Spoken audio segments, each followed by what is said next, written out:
Akang dan Teteh, Assalamualaikum warahmatullahi wabarakatuh. Salam sejahtera bagi kita semuanya. Akang dan Teteh karena sejumlah daerah, terutama di Jawa Barat adalah saat ini besok tepatnya, kemudian memutuskan untuk melakukan PSBB, maka saya ingin menyampaikan ini adalah berkaitan dengan tema-tema kesehatan mental tentunya saja. Bagaimana kemudian kita mengelola pandemi COVID-19 ini dengan dihadapinya juga dengan COVID juga.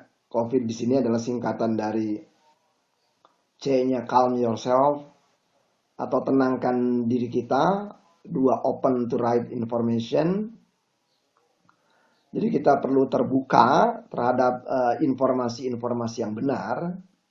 Kemudian ketiga adalah V-nya value your well-being. Jadi tentunya saja kita perlu memberikan nilai yang baik atau harga yang baik terhadap kesejahteraan diri kita. Jadi ya.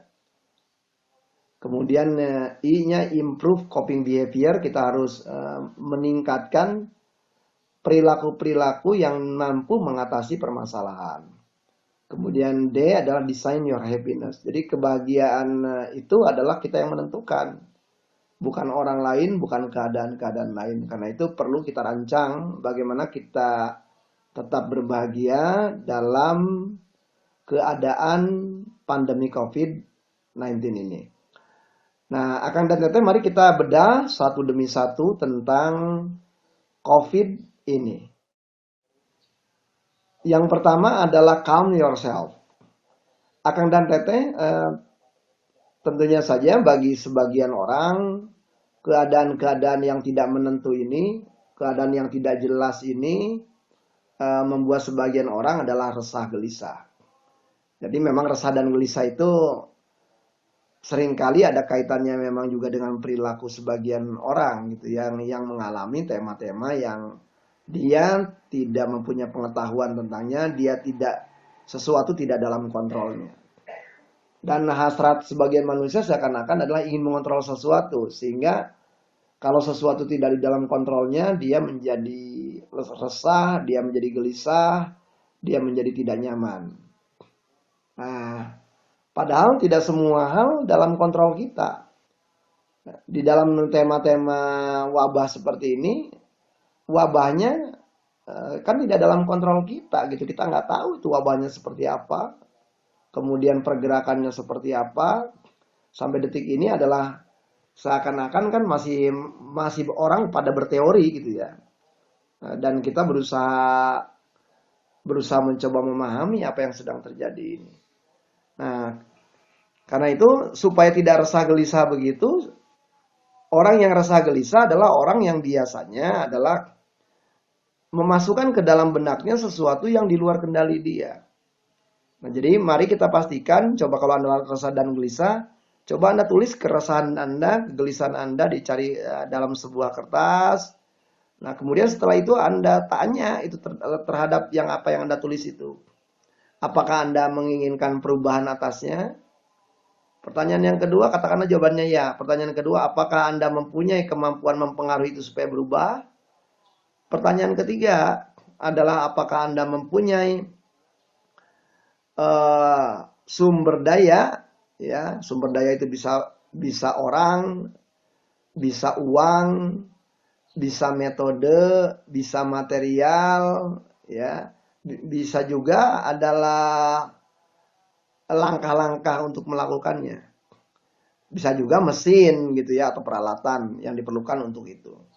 Nah, kemudian tanya lagi dengan sebuah pertanyaan, apakah Anda sendiri mempunyai kompetensi untuk melakukan perubahan? Kompetensi itu apa? Bisa pengetahuan, bisa keterampilan, bisa kemahiran. Nah, kompetensi-kompetensi itu kalau nggak punya, mau nggak Anda belajar untuk itu?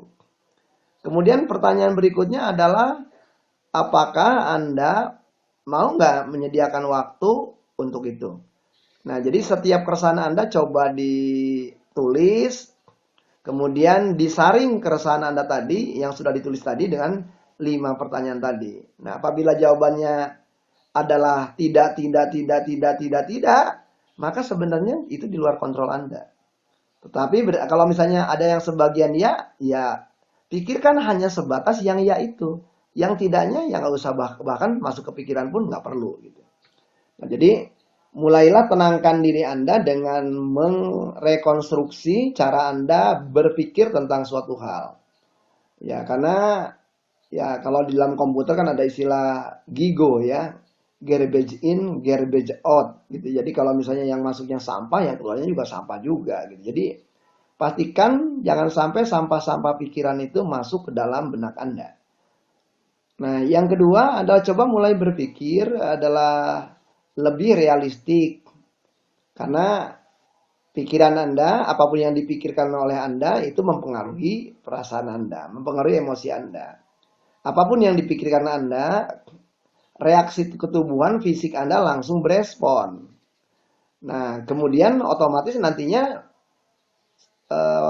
baik ucapan Anda, gerak-gerik Anda pun terpengaruh oleh apa pikiran Anda. Nah, sehingga kalau kita misalnya mau tenang, maka ketenangan itu dimulai adalah Anda justru adalah mengobservasi pikiran-pikiran yang muncul di dalam benak Anda. Nah, jadi sadari pikiran-pikiran apa saja yang muncul dan bahwa terima bahwa itu adalah pikiran Anda, dan sadari pula gitu ada beberapa cara berpikir tertentu yang perlu kita terima. Setelah kita terima ya kita stop. Setelah kita stop, kita ganti dengan pikiran-pikiran yang relatif lebih membangun pada diri kita saat ini. Nah, jadi ini yang relatif penting dilakukan ini, menenangkan diri sendiri. Karena begitu Anda tidak tenang, Anda rasa gelisah, maka keresahan Anda sendiri adalah akan memblokir, akan memutus jalur berpikir rasional Anda. Akan memutus juga jalur berpikir kreatif Anda. Padahal di era COVID ini kreativitas adalah diperlukan. Karena kita perlu bisa hidup dengan cara baru. Kita perlu belajar dengan cara baru. Kita perlu berkarya dengan cara baru. Ya, kita perlu menang. Ya, kita perlu unggul di saat pandemi seperti ini. Alih-alih kita terpuruk, alih-alih kita ambruk. Jadi Akang dan Teteh, pastikan diri Anda tenang, pastikan diri Anda adalah mampu menenangkan diri Anda sendiri, dan itu dimulai dengan mengobservasi, mengamati pikiran-pikiran yang muncul di dalam benak Anda. Karena pikiran-pikiran itulah yang seringkali adalah membuat kita rasa gelisah sendiri. Seringkali ada sejumlah orang yang terjebak ke dalam ketakutan yang tidak perlu, padahal kejadiannya belum ada. Nah, sebagian orang lagi adalah membayangkan ke depan yang terlalu jauh, gitu. Ya, bahkan membayangkan sesuatu yang akan buruk terjadi di masa depan dengan adanya COVID ini. Yo, pikiran-pikiran seperti itu belum tentu benar. Tetapi begitu Anda meyakininya sebagai sebuah kebenaran, terjadinya pun belum, tetapi kerasahan itu sudah terjadi pada diri Anda. Jadi pastikan pada saat ini adalah kelola dimulai dari diri sendiri, yaitu dari pikiran Anda. Karena pikiran Anda akan mempengaruhi reaksi fisiologis Anda. Dan akan mempengaruhi emosi diri Anda. Dan otomatis ujung-ujungnya akan mempengaruhi ke perilaku kita. Jadi tenangkan diri Anda. Karena hanya Anda yang bisa menenangkannya. Orang lain nggak bisa sebenarnya. Karena kalau misalnya saja seorang konselor datang menenangkan Anda pun, sebenarnya Anda bersepakat gitu ya untuk menerima konselor tersebut sehingga diri Anda menjadi tenang. Jadi pastikan bahwa diri Anda dalam era COVID ini adalah tenang, nyaman. Karena dengan tenang dan nyaman itu sendiri, maka enzim-enzim yang dipicu oleh otak adalah enzim-enzim yang memberdayakan diri Anda. Sebaliknya kalau Anda rasa gelisah, zat-zat yang dipicu atau neurokimia yang dipicu oleh otak justru adalah yang seakan-akan seperti racun bagi tubuh Anda. Jadi pastikan ketenangan ini akan membuat daya imunitas kita menjadi meningkat, kemampuan kita untuk resiliensi untuk kemudian mampu bangkit kembali, untuk mampu tangguh di era bencana ini adalah makin besar. Mari pastikan, tenangkan diri Anda. Akang dan Teteh kemudian seiring dengan menenangkan diri, tentunya saja kita perlu ada upaya-upaya, yaitu adalah open to right information. Jadi kita perlu terbuka terhadap informasi-informasi yang benar. Nah, informasi-informasi yang benar itu tentunya juga dari sumber yang benar dan sumber yang terpercaya. Nah, saat ini di mana kita ada media sosial, seringkali ada di media sosial itu beragam beredar, beragam informasi yang tidak berasal dari sumber yang terpercaya. Nah, dan seringkali karena di situ adalah mengandung emosi, ya, sehingga kemudian kita langsung aja begitu baca, kemudian baca judulnya saja, tidak dibaca seluruh artikelnya, kemudian kita pijit gitu, kita share. Justru tema-tema seperti itu yang membahayakan. Jadi bagusnya berarti perlu ada kemampuan kita untuk memilah dan memilih informasi. Nah, jadi kalau misalnya saja Anda sendiri sulit gitu ya, paling tidak Anda lihat bahwa informasi itu dari sumber pertama atau tidak. Apakah kalau jadi penting sekali kita menemukan dari sumber pertama. Jadi siapa yang mengatakannya? Karena orang-orang yang share kadang-kala kan juga dia juga nggak baca gitu, cuma baca judulnya kemudian langsung share. Jadi kalau misalnya kita membaca berita, paling tidak berita itu bisa kita ayak dengan beberapa pertanyaan. Pertama, apakah informasi ini adalah berasal dari sumber yang terpercaya?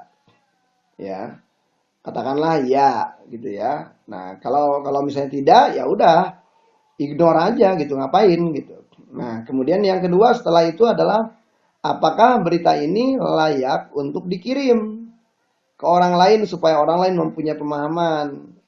Kalau kata Anda ya, kirim. Kalau tidak, ya udah stop di Anda saja. Kalau perlu delete dari diri oleh Anda sendiri.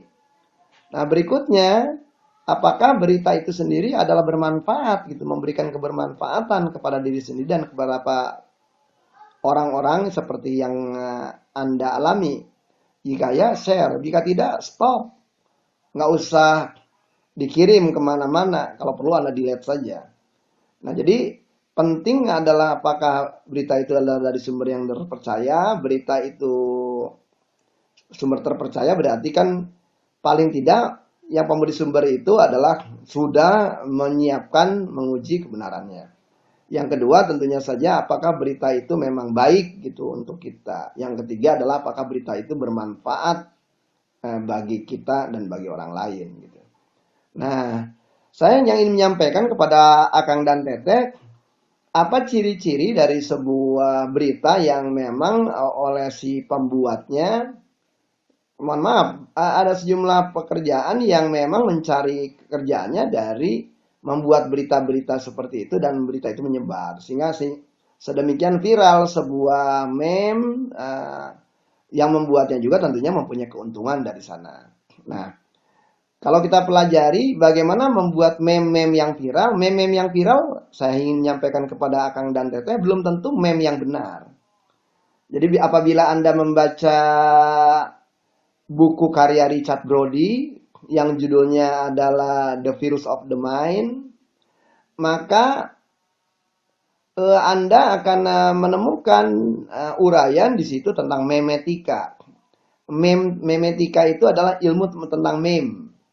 Nah, ilmu tentang meme. Nah, jadi karena Richard Brody ini adalah seorang psikolog sekaligus juga orang yang bekerja di Microsoft, maka dia menceritakan bagaimana sebenarnya adalah sebuah berita, sebuah meme itu bisa viral. Dan sebuah meme itu untuk bisa viral, ternyata yang memanfaatkan keunggulan sekaligus kelemahan manusia, yaitu apa? Pikirannya. Nah, sayangnya manusia ini kan kalau misalnya kita lihat dari berpikir itu ada dua modus berpikir. Ada modus berpikir namanya sistematik, ada modus berpikir heuristik.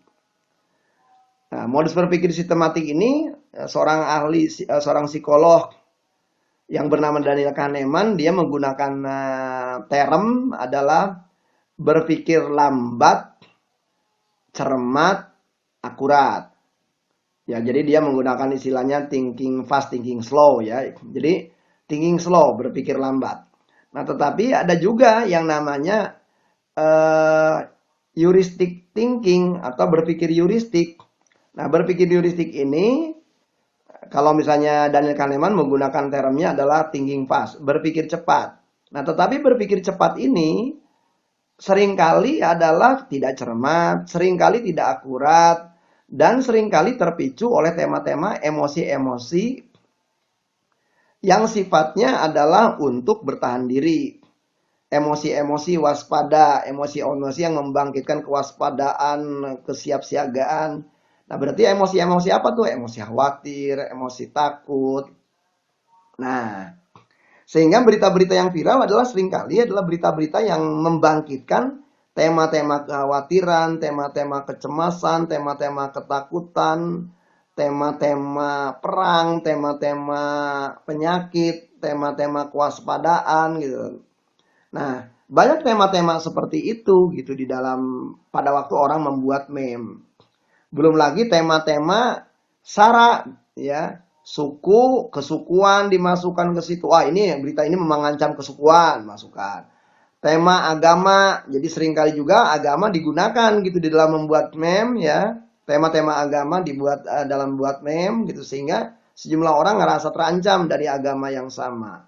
Kemudian ada juga tema ras gitu, ada ras tertentu yang bahkan ditulis di dalam meme itu gitu ya, sebagai ancaman atau sebagai yang mengancam. Kemudian juga antar golongan. Nah, setiap golongan itu juga sengaja gitu si pembuat meme ini sendiri adalah memanfaatkan tema-tema itu. Nah, jadi para pembuat meme yang dalam rangka viral dan mereka mencari sesuatu dari viral itu sudah memikirkan strategi-strategi membuat meme. Nah, otomatis berarti kita para pembaca meme adalah menjadi perlu waspada. Ya, nah, mereka kan menyasar adalah Anda menggunakan berpikir heuristik pada waktu membacanya. Nah, berarti penangkalnya Anda harus berpikir sistematik. Nah, berpikir sistematik itu seperti apa? Paling tidak caranya yang sudah diungkapkan tadi di langkah yang pertama. Pastikan ya bahwa pembuatnya benar, informasinya benar. Pastikan bahwa itu adalah baik bagi diri Anda dan orang lain dan pastikan bahwa itu bermanfaat bagi diri dan orang lain. Apabila tidak memenuhi salah satu atau ketiga saringan itu, ya sudah, berita itu lebih baik apa namanya Anda abaikan saja. Nah, penting kewarasan berpikir pada saat pandemi ini. Ya, terlebih-lebih pada saat pandemi ini. Nah, jadi pastikan bahwa informasi itu benar. Nah, kalau informasi itu benar, sudah benar nih informasinya dari sumber yang terpercaya dan itu baik bagi kita, bermanfaat bagi kita. Maka ikutilah. Oh, misalnya saja nih ada sumber informasi yang benar nih dari Kementerian Kesehatan bahwa misalnya saja karena sejumlah penelitian-penelitian itu jauh relatif lebih baik adalah kalau misalnya saja yang orang yang menggunakan masker adalah tidak hanya yang sakit saja, tapi semua orang, baik yang sakit ataupun yang sehat, baik yang flu ataupun yang tidak flu, adalah menggunakan masker. Dan itu dalam penelitian mereka adalah paling tidak bisa mengurangi terjadinya peluang gitu ya, atau mengurangi terjadinya peluang. Ya udah ikuti saja. Ya keluar pakai masker gitu. Ya kalau kemudian ada jaga jarak, jalan kaki harus ada jaga jarak minimal misalnya 2 meter, ya udah kita ngikutin aja seperti orang Baduy luar dan Baduy dalam yang kalau mereka berjalan walaupun ada jalannya lebar tetapi mereka berjalan beriringan dengan jarak yang tetap. Nah, penting bagi kita memang adalah mampu tetap berpikir kritis, mampu mengolah informasi, mampu memilah dan memilih informasi. Dan ini akan memberikan impact kepada tindakan-tindakan Anda yang tepat, tindakan-tindakan Anda yang cocok dengan tuntutan keadaan. Akang dan Teteh, selanjutnya kita masuk ke dalam V, value your well-being. Well-being itu adalah tema-tema yang melingkupi kesejahteraan jasmani dan rohani. Jadi fisik sehat, emosi sehat, kognisi atau pikiran sehat, relasi sosial sehat, finansial sehat, spiritual sehat. Nah, jadi justru value di sini adalah berarti kita penting untuk mulai memperhatikan kesejahteraan yang padu ya, yang terpadu ke semuanya. Nah, coba kita cermati saat ini. Misalnya fisik kita, ya pastikan fisik kita sehat. Gimana caranya supaya sehat? Mari ikuti protokol pada saat pandemi seperti ini. Yang kedua adalah pastikan juga adalah pikiran Anda sehat atau cara berpikir Anda sehat.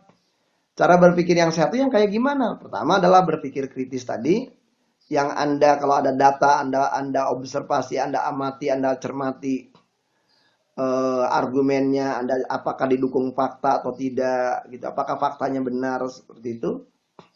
Kemudian juga ciri pemikiran sehat juga adalah Anda tidak terdistorsi oleh pemikiran-pemikiran terdistorsi. Nah, banyak sekali itu gitu ya dari sejumlah kasus-kasus yang ada, yang minimal yang ngeluh ke akun Telegram saya dan akun WA saya, itu ya orang-orang yang mengalami rasa gelisah di era pandemi ini lebih disebabkan karena mengalami atau tepatnya mungkin beliau sendiri yang merancang distorsi kognisi. Ya, jadi ada yang sifatnya adalah saya menggunakan termnya lebayisasi. Misalnya dia baru batuk, misalnya anaknya batuk. Wah, dia udah terlalu panik gitu kemana-mana. Setelah saya cek, ini batuk biasa ini mah. Apa coba kita tanya ke mantri. Kata mantri, ya batuk biasa Pak ini mah, bukan corona gitu ya. Nah, jadi kadang-kadang udah terlalu jauh gitu ya. Bahkan udah panik. Udah seakan-akan anaknya akan meninggal gitu. Nah, tema seperti itu, tema lebayisasi banyak dialami oleh banyak orang saat ini.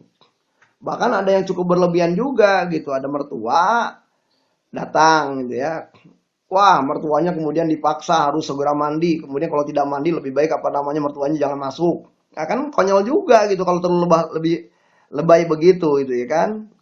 Alangkah lebih baiknya kan dengan tenang saja. Silakan cuci tangan dulu Bu.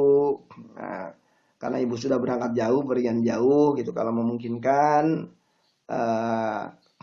ibu bisa istirahat sejenak, ibu mandi dulu, kayak bisa gitu. Wah ini panik gitu ya, bahkan sampai nolak. Nah itu kan juga aneh juga gitu kalau seperti itu. Nah kemudian ada juga gitu ya, yang kadang-kadang dari satu kasus kemudian digeneralisir.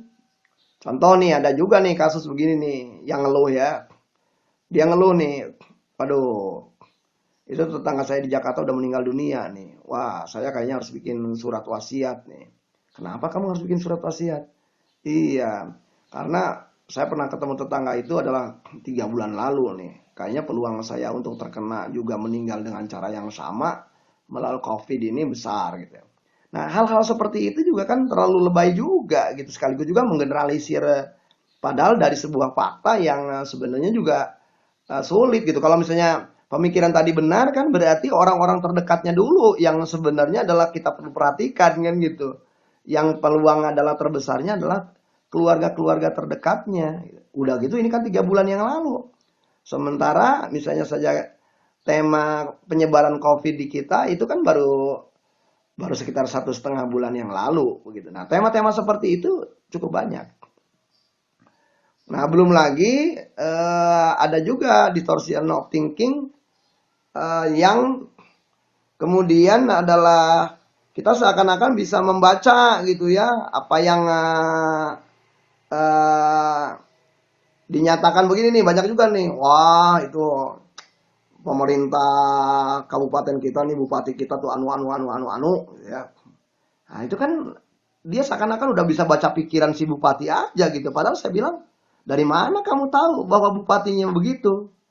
Ah, kalau menurut saya sih begitu. Iya, tapi dari mana gitu? Apa sumbernya kamu mengatakan bahwa bupati akan begini, begini, begini?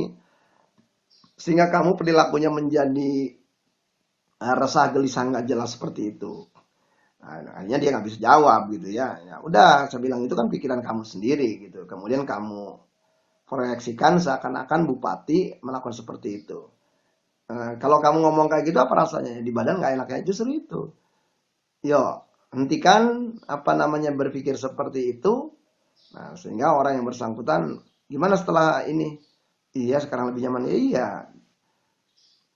Kadang-kadang ada juga sejumlah orang yang terdistorsi pikirannya dan itu diketahui gitu ya dari eh, melakukan yang namanya personalisasi. Jadi apa-apa dikaitkan dengan tubuh. Dia membaca sebuah berita ya di media sosial nih.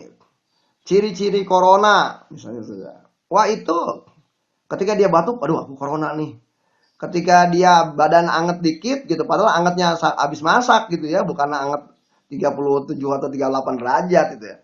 Kemudian dia bilang, wah kayaknya aku corona nih. Apa-apa kemudian dipersonalisasi gitu. Ya kalau seperti itu ya hidup pastinya menjadi tidak nyaman gitu dari segi pikiran. Jadi pastikan pikiran Anda pun benar gitu di era Covid ini. Setelah kesejahteraan fisik, kesejahteraan pikiran, kesejahteraan emosi. Coba Anda amati gitu dalam hari kemarin gitu ya, dari pagi sampai Anda tidur gitu. Kemudian Anda bangun lagi sampai tidur lagi. Coba cermati emosi-emosi apa yang paling banyak muncul. Apakah emosi-emosi yang sifatnya menyenangkan atau emosi yang tidak menyenangkan Anda? Nah, coba diselidiki gitu emosi-emosi yang tidak menyenangkan itu terutama gitu. Apakah cukup dominan gitu dalam keseharian itu atau ya, dominan yang lebih menyenangkan? Nah, apabila terjadi dominan yang tidak menyenangkan, coba dicermati gitu ya. Apakah itu muncul lebih dari pikiran kita tadi yang ini atau memang ada situasi-situasi tertentu yang perlu kita tangani secara langsung. Nah, berikutnya adalah kesejahteraan sosial. Nah, kesejahteraan dalam bersosial itu artinya gini, sosial itu ketika Anda berhubungan, berelasi dengan orang lain. Coba Anda cek bagaimana relasi Anda dengan pasangan Anda, bagaimana relasi Anda dengan anak Anda, bagaimana relasi antara anak Anda saat semuanya berada di rumah. Nah, apakah relasi-relasi yang terbangun itu sehat, akrab, atau tadi saling berjauhan, saling bermusuhan, saling saling hina, saling cela gitu. Nah, tentunya saja perlu dipastikan ada perbaikan karena di era pandemi ini, apalagi bagi sejumlah daerah yang melakukan PSBB, ya bahkan di beberapa tempat itu cukup panjang dan cukup lama, maka peluang kita berada di dalam satu rumah yang sama berlama-lama kan besar. Nah, sehingga penting juga dirancang bagaimana relasi sosial ingin dibangun seperti apa sehingga relasi sosial yang terjadi adalah relasi sosial yang sehat. Nah, berikutnya suka tidak suka ada yang namanya kesejahteraan finansial atau kesehatan finansial. Nah, kesehatan finansial ini juga penting untuk dicermati. Nah, kesehatan finansial ini penting untuk dicermati di era Covid ini karena sebagian orang saat ini adalah terkena impact berita tadi di televisi ada dari Kementerian Ketenagakerjaan kurang lebih 3 juta orang yang terkena impact PHK akibat adanya pandemi corona ini. Itu kan cukup besar. Ya 3 juta dari 200 sekian puluh juta ya. Berarti itu kan hampir 1/8-nya. Jadi 1/8 itu kalau dipersenkan itu kan sekitar 12,5%. Itu kan cukup besar. Nah, berarti bisa jadi kita juga terkena impact itu. Nah, saatnya untuk melihat gitu ya, untuk mencermati nih seberapa misalnya saja tabungan yang kita miliki, seberapa juga aset-aset yang kita punyai. Sehingga kalau misalnya PSBB itu dilakukan sampai 2 minggu ke depan atau sebulan ke depan, apakah itu cukup memenuhi gitu untuk kebutuhan-kebutuhan minimal kebutuhan fisik kita gitu, kebutuhan bulanan kita. Nah, apabila kita masih berlebih, tolong coba lihat gitu ke kiri dan ke kanan, paling tidak dari kerabat kita.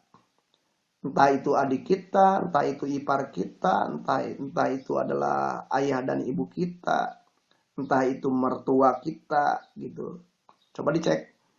Nah, apakah mereka terkena dampak nggak di tema itu? Kalau terkena dampak, pastikan bahwa suka tidak suka, sebelum orang itu adalah Anda pandang menyusahkan Anda, ya jauh relatif lebih baik kan kita lebih baik lihat, kita cermati, oh tampaknya nih sebelum mereka ngeluh lebih baik kita bantu, sehingga kesehatan diri mereka pun juga terbangun gitu dengan adanya bantuan, dengan adanya dukungan seperti itu. Di era seperti ini, menyokong orang itu menjadi sangat penting. Jadi penting tengok kiri, tengok kanan, dan pastikan bahwa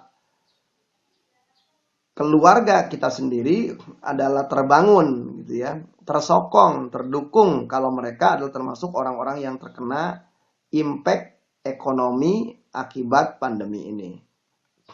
Nah, jadi dukungan sosial seperti itu sangat dibutuhkan dan terbukti adalah membuat orang menjadi lebih tenang. Nah, kemudian kesehatan spiritual. Sebagai bangsa yang mengaku berketuhanan yang Maha Esa, dan juga bahwa kita adalah makhluk jasmani dan makhluk spiritual, maka tentunya saja memastikan spiritualitas kita sehat pun menjadi bagian yang sangat penting. Saatnya bagi siapapun kita, apalagi berada di dalam rumah yang sama, memanfaatkan spiritualitas ini adalah dalam keseharian. Bagaimana mengejawantakan spiritualitas itu, nilai-nilai spiritualitas itu dalam keseharian.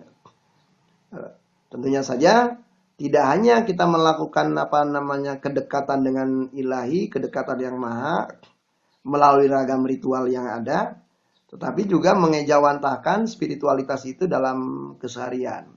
Sehingga kita bisa melakukan tindakan-tindakan keutamaan pada diri kita, pada pasangan, dan pada keluarga kita, pada tetangga kita.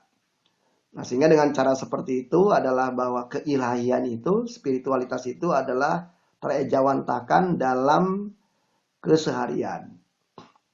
Nah, jadi ketika kita bicara value your well-being, tadi value itu berarti kita perlu melakukan penilaian kondisi kita saat ini. Dan apabila kondisi kita saat ini adalah kurang, berarti tugas kita adalah untuk memastikan menjadi baik, menjadi lebih baik dengan merancang ragam kegiatan sehingga terjadi peningkatan dalam seluruh aspek well-being itu. Akang dan Teteh, selanjutnya adalah I atau I, improve coping behavior. Apa yang dimaksud dengan coping? Coping itu bahasa sederhananya adalah cara Anda mengenali masalah, cara Anda mencerna masalah, cara Anda menghadapi masalah, cara Anda mengatasi masalah. Itu namanya coping behavior itu. Nah, jadi coping behavior itu bisa dikategorikan ada yang efektif, ada yang tidak efektif. Nah, sama nih di dalam era seperti ini kita bisa ngelihat ada orang-orang yang mengatasi permasalahannya dengan cara efektif. Efektif itu berarti berefek tepat. Ada juga yang tidak efektif, artinya tidak memberikan efek apa-apa perilaku dia. Contoh misalnya, ya, ini ada pasangan yang ngeluh nih ke saya lewat Telegram. Akang saya ini ya bertengkar terus nih sejak pandemi ini. Saya tanya gitu ya, apa yang kalian pertengkarkan? Nah, jawabannya menarik tuh. Ya ini nih karena suami saya ini adalah menjadi tidak bekerja, nah sehingga kami mempertengkarkan adalah tentang uang tabungan kami. Nah, Saya tanya, emang tujuan sebenarnya apa sih tujuan yang lebih mulianya sehingga Anda bertengkar? Ditanya seperti kayak gitu mereka jawabannya ya kami bertengkar karena kami beda paham. Bukan, saya tanya. Apa sebenarnya yang Anda harapkan? Ya, di balik Anda membahas tentang uang tabungan kalian berdua. Oh gini, kami ingin supaya bisa bertahan paling tidak 3 bulan ke depan. Nah, kalau yang apakah tujuan itu disepakati bahwa gimana caranya supaya bertahan 3 bulan ke depan dengan tabungan yang dimiliki? Belum pernah sih ngomong kayak gitu. Oke, nah kalau sekarang kita ngomong kayak gitu, bagaimana supaya bertahan 3 bulan ke depan dengan uang tabungan yang masih ada? Oh, akhirnya coba Akang kepada si suaminya, apa idenya? Wah, si Akangnya nulis tersendiri, kirim ke saya secara pribadi. Istrinya saya tanya, Teteh apa idenya? Nah, tulis juga. Kemudian ide itu ternyata banyak yang sama tuh dari si Akang dan Teteh. Kemudian saya pertukarkan saja. Nih, ini ide dari suami Anda kepada istrinya. Nih, ide dari istri Anda kepada suaminya. Coba lihat. Oh iya banyak yang sama. Ya udah. Sekarang mulai saja dari yang sama tadi gitu untuk lakukan saja ide-ide yang sama tadi. Ide-ide yang tidak sama bahkan kalau perlu nggak usah dibahas. Toh ide yang sama juga udah banyak. Nah, melakukan hal yang tepat ya. Coping yang tepat adalah dibutuhkan saat ini. Nah, coping itu tentunya saja dibatasi oleh pengetahuan kita, dibatasi oleh keterampilan kita, dibatasi oleh wawasan kita, dibatasi oleh keahlian kita. Nah, jadi lakukanlah yang Anda mampu untuk melakukannya.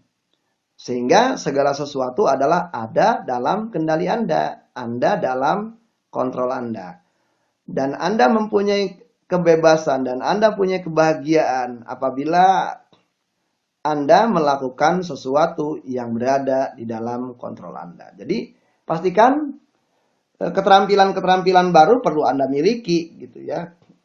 Sehingga cara Anda mengatasi permasalahan pun menjadi berubah menjadi lebih efektif. Yo, pastikan dalam tema-tema apa saja Anda masih kewalahan. Dan di dalam tema-tema yang masih kewalahan itu siapa orang-orang terdekat Anda yang dalam lingkaran terdekat dengan Anda yang jago, yang piawai di dalam tema-tema yang Anda lemah tadi. Nah, di dalam tema-tema itulah Anda berguru kepada dia. Sehingga kemampuan Anda mengatasi masalah improve.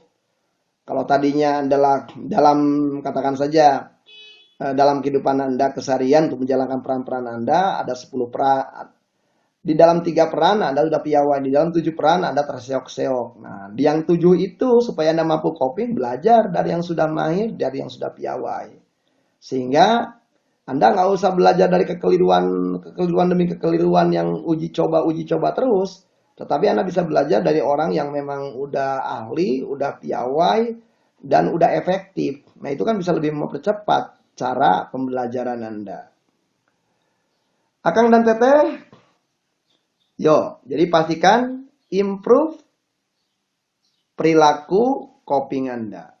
Dengan kata lain, improve atau tingkatkan atau kembangkan cara Anda mengenali masalah, tingkatkan dan kembangkan cara Anda mencerna masalah, tingkatkan dan kembangkan cara Anda mengolah masalah, tingkatkan dan kembangkan cara Anda mengatasi masalah. Saatnya kita bersilaturahim melalui medsos dengan orang-orang yang sudah terbukti piawai dalam masalah-masalah tertentu sehingga kita bisa improve coping kita atas masalah itu. Akang dan Teteh, ini adalah D, yaitu design your happiness. Sejumlah penelitian-penelitian psikologi positif menunjukkan kepada kita semuanya bahwa orang yang bahagia itu membuat daya imunitasnya meningkat. Di dalam salah satu kitab suci, yaitu kitab suci Injil, ada sebuah pernyataan bahwa ceria atau sukacita itu adalah obat.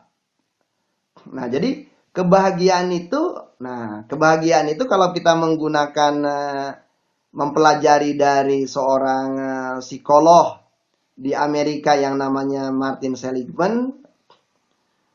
Dia adalah penggagas tentang psikologi positif dan dia adalah menulis Authentic Happiness. Maka sebenarnya yang dimaksud happiness itu bukan happiness dalam pengertian adalah yang sifatnya hedonistic happiness. Hedonistic happiness itu cuma sementara saja. Misalnya Anda bahagia kalau Anda dapat menang lotre, Anda bahagia kalau naik gaji, Anda bahagia kalau misalnya anak Anda ranking 1. Nah, kebahagiaan itu kan nggak bertahan lama gitu. Cuman akan hilang, ada yang beberapa jam, ada yang beberapa hari, ada yang beberapa minggu gitu hilang saja. Nah, Martin Seligman menyatakan bahwa happiness yang sebenar-benarnya adalah ketika Anda menyadari strength Anda, ketika Anda menyadari kekuatan Anda. Anda mempunyai kekuatannya misalnya saja di katakan saja kreativitas. Maka ketika Anda fokus kepada kekuatan Anda dan bekerja dengan kekuatan Anda, maka Anda mempunyai kebahagiaan yang sifatnya otentik. Karena itu adalah merupakan kekuatan Anda. Anda ada yang lebih senang misalnya saja berbagi kepada sesama, berbagi kepada orang. Udah fokus saja ke situ. Dan itu akan meningkatkan kekuatan Anda. Ada orang yang kemudian adalah kekuatannya katakan saja adalah di area-area yang sifatnya melakukan misalnya saja bagaimana membuat orang bisa belajar, bagaimana membantu orang bisa belajar sesuatu. Nah, Anda senang di tema itu dan Anda sangat energik betul di dalam tema-tema seperti itu. Kuatkan saja di area itu. Nah, jadi design your happiness ini di sini adalah setiap orang perlu mengetahui sendiri gitu, tema-tema apa yang terkuat dari dirinya. Dan perkuat tema-tema yang kuat itu di era pandemi seperti ini. Nah, di dalam satu keluarga bisa jadi beda-beda. Oh, ada misalnya kita punya anak 3. Anak yang pertama kuat dia dalam mengajarkan adik-adiknya. Anak yang kedua kuat dalam ngebantu kakak, adik, ayah dan ibunya. Anak yang ketiga ahli misalnya saja dalam senang sekali melakukan penataan rumah. Ya sudah, berarti kan kita sudah bisa ngelihat itu. Ada beberapa kekuatan-kekuatan yang dimiliki oleh keluarga kita dan mereka akan mempunyai energi ketika mereka melakukan itu karena itu sudah terlatih, sudah menjadi habit, bahkan sudah embed gitu, sudah menjadi bagian dari dirinya.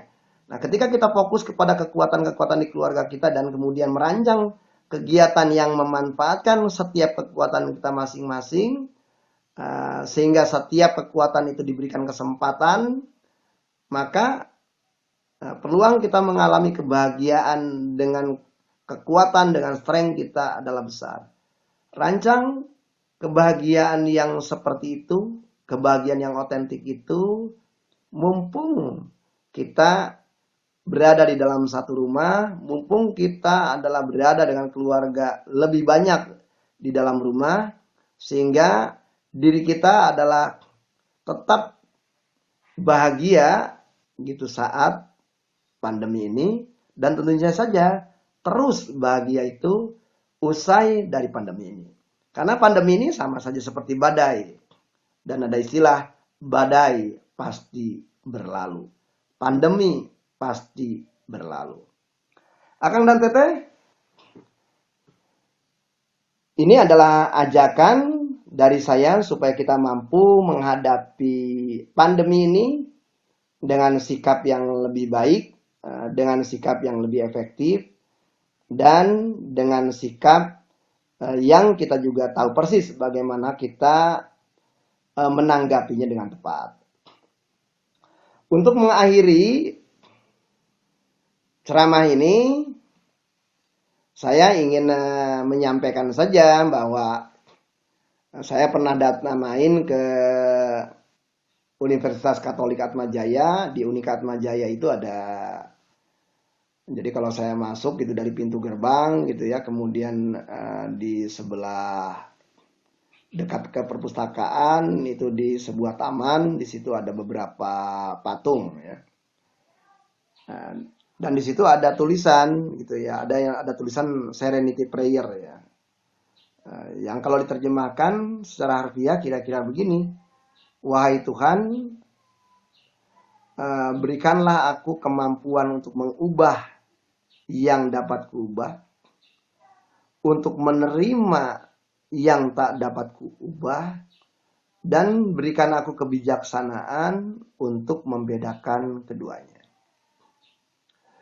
Kemudian ada seorang tokoh filsafat, itu lahir sekitar 2 abad sebelum Isa al-Masih. Beliau mengatakan bahwa kemerdekaan, kebahagiaan itu, rumus kemerdekaan dan kebahagiaan itu sederhana, yaitu adalah tahu yang mana di dalam kontrol Anda dan tahu mana yang di luar kontrol Anda. Akang dan Teteh, COVID yang berupa 5 hal, yaitu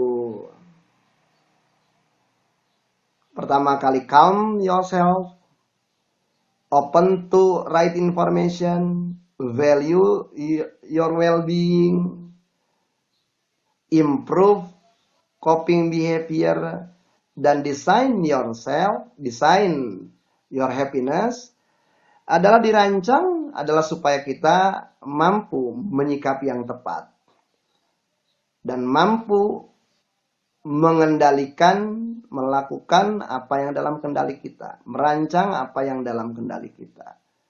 Dan otomatis juga berarti kita perlu belajar untuk menerima sesuatu yang tak dapat kita ubah. Banyak hal yang tak dapat kita ubah. Nggak usah jauh-jauh, di dalam diri kita aja kan banyak yang tak dapat kita ubah.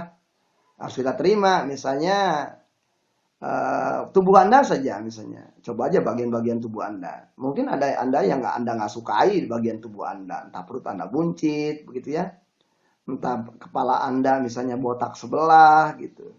Atau misalnya bagian-bagian tubuh lain. Semakin Anda tolak bagian tubuh Anda, semakin tidak nyaman diri Anda. Semakin Anda terima tubuh Anda, semakin nyaman diri Anda. Jadi penerimaan pun adalah menjadi sesuatu yang perlu kita latih. Ada sesuatu yang dapat Anda kendalikan, silakan kendalikan. Ada sesuatu yang menurut Anda setelah Anda coba-coba tak dalam kendali Anda, ada saatnya untuk menerima sesuatu yang tidak dalam kendali kita. Dengan demikian, insya Allah kesehatan mental kita tetap terjaga, dan insya Allah kesehatan mental kita tetap baik, sekalipun pandemi adalah membuat sejumlah kota menjadi sepi. Dan tidak ada alasan pandemi ini membuat hati Anda menjadi sepi atau Anda menjadi kesepian. Semoga ceramah tentang COVID, menghadapi COVID, melalui COVID ini bermanfaat bagi kita, bermanfaat bagi saya, bermanfaat bagi Anda. Dan apabila menurut Anda ini adalah bermanfaat bagi orang lain, Anda mempunyai hak untuk share informasi ini tanpa perlu minta izin kepada saya.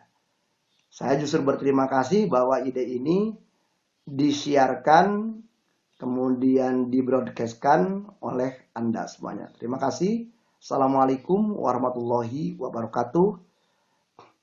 Salam saya, Asep Erugani dari Saung Bujangga Manik, 100 meter sebelah barat Pondok Pesantren Suryalaya, Tasikmalaya, Jawa Barat.